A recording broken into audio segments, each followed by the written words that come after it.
ಎಲ್ಲರಿಗೂ ನಮಸ್ಕಾರ ಮತ್ತು ಮೆಕ್ಯಾನಿಕಲ್ ಮೋಟಾರ್ ವೆಹಿಕಲ್ ನ ಈ ಮಾಡ್ಯೂಲ್ಗೆ ಸುಸ್ವಾಗತ. ಇಂದಿನ ವಿಡಿಯೋದಲ್ಲಿ ನಾವು ಟೈರ್ಗಳನ್ನು ಸರಿಯಾದ ಟೈರ್ ಒತ್ತಡಕ್ಕೆ ಜೋಡಿಸುತ್ತೇವೆ ಮತ್ತು ಹೆಚ್ಚಿಸುತ್ತೇವೆ. ಈ ಪಾಠದ ಅಂತ್ಯದ ವೇಳೆಗೆ ನೀವು ಕಲಿಯುವುದೇನೆಂದರೆ ಟ್ಯೂಬ್ ಮತ್ತು ಟೈರ್ ಅನ್ನು ಜೋಡಿಸುವುದು, ಸರಿಯಾದ ಒತ್ತಡಕ್ಕೆ ಟೈರ್ ಅನ್ನು ಉಬ್ಬಿಸುವುದು. ಇದಕ್ಕೆ ಬೇಕಾದ ಉಪಕರಣಗಳು ಮತ್ತು ವಸ್ತುಗಳನ್ನು ಸಂಗ್ರಹಿಸೋಣ.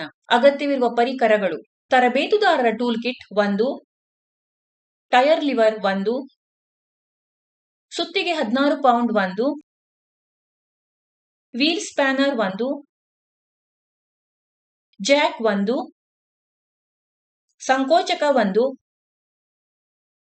ಒತ್ತಡ ಮಾಪಕ 1, ಅಗತ್ಯವಿರುವ ಸಾಬೂನು ಎಣ್ಣೆ, ಅಗತ್ಯವಿರುವ ಹತ್ತಿ ತ್ಯಾಜ್ಯ, ಅಗತ್ಯವಿರುವಂತೆ ಫ್ರೆಂಚ್ ಚಾಕ್ ಪೌಡರ್. ಟೈರ್ ಮತ್ತು ಟ್ಯೂಬ್ ಅನ್ನು ಜೋಡಿಸುವುದು. ಟೈರ್ನ ಒಳಭಾಗದಲ್ಲಿ ಕಲ್ಲುಗಳು ಮತ್ತು ಉಗುರುಗಳಿವೆಯೇ ಎಂದು ಪರಿಶೀಲಿಸಿ. ಟೈರ್ ಮತ್ತು ಟ್ಯೂಬ್ ಜೋಡಣೆಯ ಒಳ ಮೇಲ್ಮೈ ಮೇಲೆ ಫ್ರೆಂಚ್ ಚಾಕ್ ಪೌಡರ್ ಅನ್ನು ಅನ್ವಯಿಸಿ. ಯಾವುದೇ ಹಾನಿಯಾಗಿದ್ದರೆ ಒಳಗಿನ ಪ್ರದೇಶದಲ್ಲಿ ಪ್ಯಾಚ್ ಅನ್ನು ಅನ್ವಯಿಸಿ.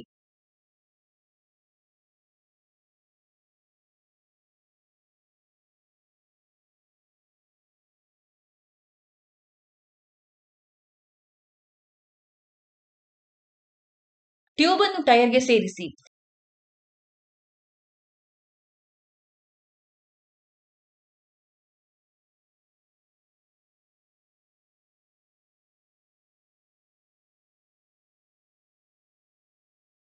ಟೈರ್ ಅನ್ನು ಕಡಿಮೆ ಒತ್ತಡಕ್ಕೆ ಸುಮಾರು 5 ರಿಂದ 10 ಪೌಂಡ್ಗೆ ಉಬ್ಬಿಸಿ.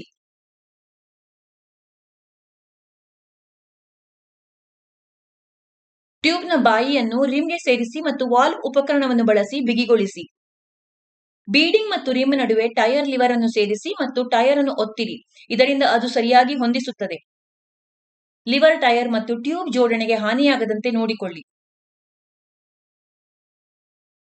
ಟ್ಯೂಬ್ ಅನ್ನು ಗಾಳಿ ಮತ್ತು ಜೋಡಿಸುವುದು. ಜೋಡಣೆಯನ್ನು ಹೊಂದಿಸಿದ ನಂತರ ಸೂಕ್ತವಾದ ಸಾಧನವನ್ನು ಬಳಸಿಕೊಂಡು ವಾಲ್ವ್ ಕೋರ್ ಅನ್ನು ಬಿಗಿಗೊಳಿಸಿ. ತಯಾರಕರ ನಿರ್ದಿಷ್ಟತೆಯ ಆಧಾರದ ಮೇಲೆ ಸಂಕುಚಿತ ಗಾಳಿಯೊಂದಿಗೆ ಟ್ಯೂಬ್ ಅನ್ನು ಲೋಡ್ ಮಾಡಿ. ಯಾವುದೇ ಸೋರಿಕೆಯನ್ನು ಪತ್ತೆ ಹಚ್ಚಲು ಸೋಪ್ ನೀರನ್ನು ಬಳಸಿಕೊಂಡು ಟ್ಯೂಬ್ ವಾಲ್ವ್ ಕೋರ್ ಅನ್ನು ಪರೀಕ್ಷಿಸಿ.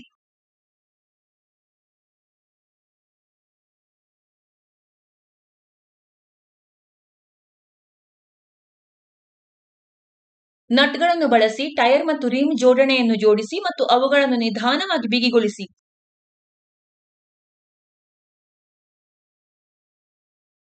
ಜಾಕ್ ಅನ್ನು ನಿಧಾನವಾಗಿ ಮರುಲೋಡ್ ಮಾಡಿ. ತಯಾರಕರ ನಿರ್ದಿಷ್ಟತೆಯ ಪ್ರಕಾರ ಸರಿಯಾದ ಟಾರ್ಕ್ಗೆ ವೀಲ್ ನಟ್ಗಳನ್ನು ಬಿಗಿಗೊಳಿಸಿ.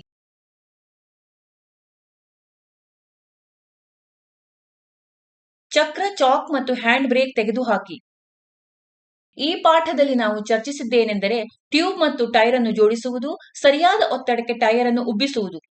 ಈ ಅಧಿವೇಶನದ ಬಗ್ಗೆ ನಿಮಗೆ ಸ್ಪಷ್ಟವಾದ ತಿಳುವಳಿಕೆ ಇದೆ ಎಂದು ಭಾವಿಸುತ್ತೇವೆ. ಎಲ್ಲರಿಗೂ ಧನ್ಯವಾದಗಳು ಮತ್ತು ಮುಂದಿನ ವಿಡಿಯೋದಲ್ಲಿ ನಿಮ್ಮನ್ನು ಭೇಟಿ ಮಾಡುತ್ತೇವೆ.